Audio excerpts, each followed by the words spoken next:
Christian took an oath of office to defend the Constitution and the law in the discharge of our duties independently. We have remained faithful to our oath of office and shall continue to do so. We collectively and unanimously make the following statement pursuant to the media briefing we held yesterday evening, that is on the 15th of August 2022 at the same place, Serena Hotel, Nairobi, where we promise for a comprehensive statement with regard to the results of the August 9, 2022 presidential election declared and announced by Mr. Wafula Chebukati in his capacity as the chairperson. In the Serena media briefing, we stated that we will not take ownership of the results yesterday of the presidential election declared and announced by Mr. Chebukati.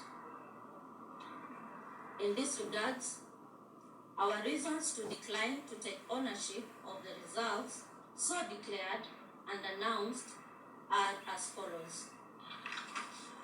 1. That the aggregation of the percentages of the results scored by the 4 presidential candidates who were on the ballot as declared by Mr. Chebukati presented to us a mathematical absurdity that defies logic. Take notice that Mr. Chebukati's aggregation was as follows.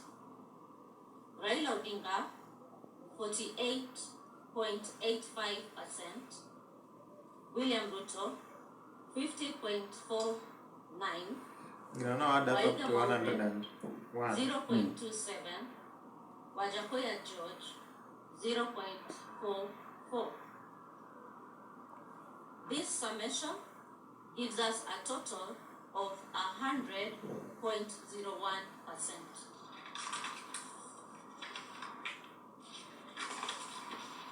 The 0.01% translates to approximately 142,000 votes, which will make a significant difference if in the final result.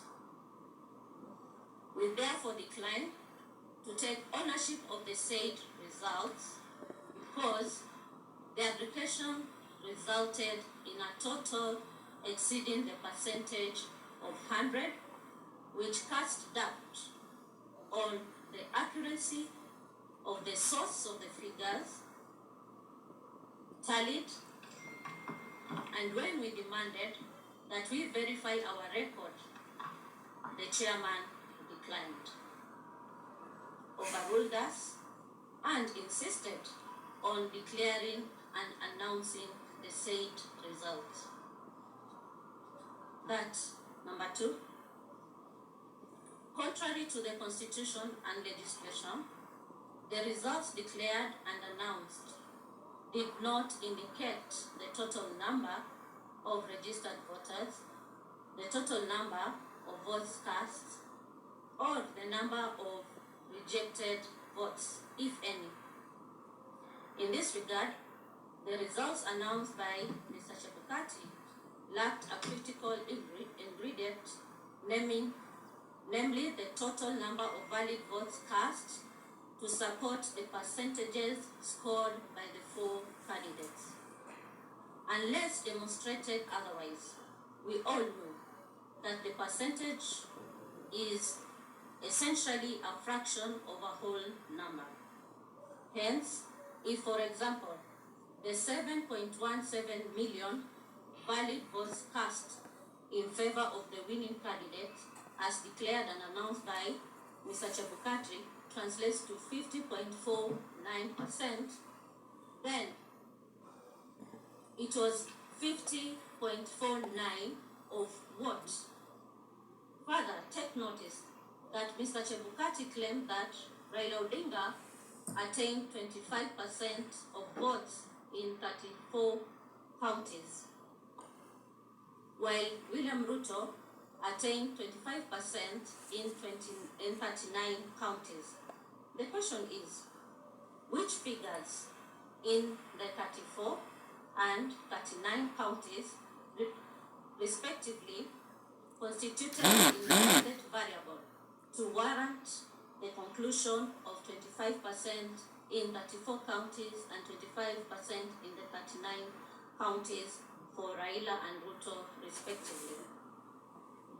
In the absence of a credible and verifiable explanation, we concluded that the process that went into generation of Form 34C, which he used to declare results of the presidential election, was opaque and incapable of earning our ownership and confidence. Number 3, guided by the authority of Minor Kiai case, petition number 106 of 2016, as upheld by the Court of Appeal in Civil Appeal number 105 of 2017 and affirmed by the Supreme Court of Kenya, we state categorically that the results of the presidential election held in August 9, 2022, declared and announced by Mr. Wafula Chebukati on August 15, 2022, belonged to himself and do not represent the declaration and announcement by Independent Electoral and Boundaries Commission. The Commission has to process the results before they are declared and announced by the chairperson. For the avoidance of doubt, let me quote the Minor Kiai case. It says, we reiterate as we conclude that there is no doubt from the architect of the law, we have considered that the people of Kenya did not intend to vest or concentrate such sweeping and boundless powers in one individual, the chairperson of the appellant. The emphasis is that the Commission's chairperson has conducted the election as though he is the National Returning Officer, a non-existent role, and his role in declaring results that were not approved by plenary by all 7 commissioners renders the results unconstitutional to the extent that this is his own results as opposed to those of Iebc. In keeping to Article 138(2) of the Constitution, there is no national presidential election in Kenya, but rather the presidential election is held in each constituency. Point number 4. That in contrary to the Constitution and legislation, by the time the chairman declared and announced the final results from certain constituencies had not been announced. This is our statement. We promised you a comprehensive statement, so here we are, and we are going to give it out to the media. Thank you. At what point did you realize that there was a vacancy? Do you have the figures? Yes. Also, why did you bring? Can we take one by one so that So can we deal with just 2 questions for the moment, please? Let me answer at what point did we realize the opportuneness? As I said yesterday, we have conducted the election and we did it to the best. We have improved in the processes as Iebc. We have upped the bar. We have considered all the stages and processes that are supposed to be taken care of. But come to the last phase, the tallying phase. As I said yesterday, that at the end, that there was opaqueness. things were not being shown to the public. You've been there even at Bomas. And the screens were supposed to show cumulative numbers of the presidential candidates' votes as they garnered as we continued to read the results, isn't it? The same was not displayed to the public, and the same was not given to the commissioner. Just like the public was not aware, the same, the commissioners were not aware of the cumulative results as the day goes by. So 2 days to the end, it was not given out. So you could not clearly say that we have tallied 10 million, and this 10 million, this is how it is distributed. We have tallied 15, we have tallied 12 million. How is it distributed? The public needed to know. Progressively, the same, the commissioners didn't know. Yes, what was your question? My question was, you have figures that are different from the ones that were declared by the chairman yesterday. You have figures.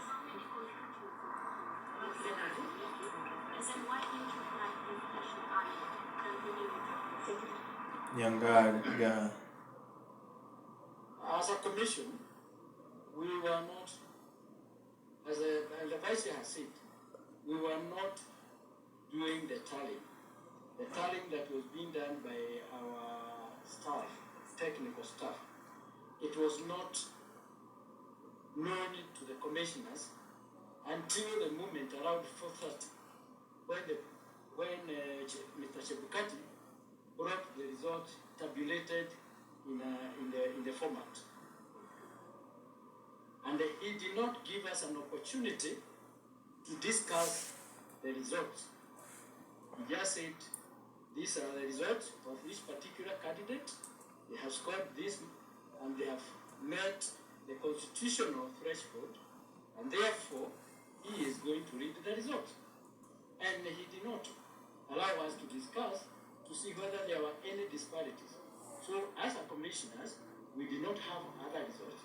Those are the results that we were supposed to have discussed before they are declared in accordance with the legal requirement. So we didn't have, because we were not doing any other results. It is those ones that he was doing. That is simple.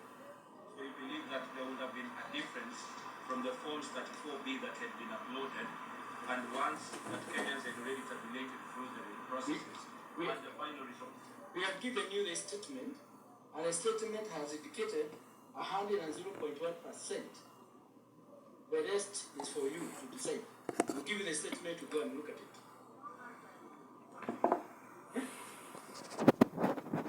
We do not know the actual number, but even if you look at the screen, before the results were announced by Mr. Kati,